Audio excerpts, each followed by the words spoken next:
Trollings ఎక్కువైపోయి మంచి చూసారా ట్రోల్స్ సోషల్ మీడియాలో.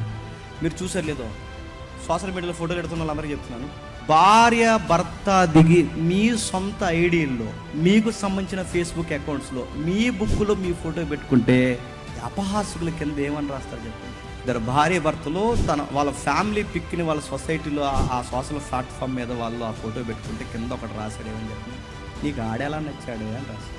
ఆ తర్వాత ఆడి కామెంట్ ఇంకొన్ని 4 కుక్కలు తయారయ్యి, ఆ కుక్కలకు ఇంకొన్ని 4 కుక్కలు తయారయ్యి, కుక్కలన్నీ కలిసి వాళ్ళని ట్రోల్ చేయడం మొదలు పెట్టారు. ఇలా ట్రోల్స్ గురైపోయి సూసైడ్ చేసుకుని చచ్చిపోయిన లేరు. ఆ మధ్య అమ్మాయిని ఎవరినో ఊరేగించేసి దానిలో రాజకీయం ఇన్వాల్వ్ అయింది. అందులో నిజం ఎంత అబద్ధమో మనకు లేదు, కానీ మన కళ్ళతో చూసింది మనకు తెలుసు. అదేంటో చూసి మొత్తం మీద ట్రోల్ చేశారు. ఆ ట్రోల్ చేస్తే అది మానసిక రుగ్మతకు గురై చివరికి సూసైడ్ చేసుకుని చచ్చిపోయినారు. ఈరోజు ట్రోల్స్ వాళ్ళు చనిపోతున్న వాళ్ళు లేరు.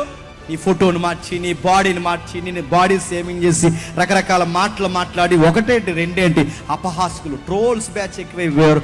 ఈరోజు ఎక్కడ చూడండి trending trending trending trending trolls ఏంటి చెప్తున్నా, ఒకరిని ఎటకారం చేస్తే ఆ ఎటకారానికి ఇంకో 4 ఎటకారం కుక్కలు కలిస్తే అదొక ట్రోలింగ్. వీళ్ళనే ఇక్కడ అన్నాడు అపహాస్యం.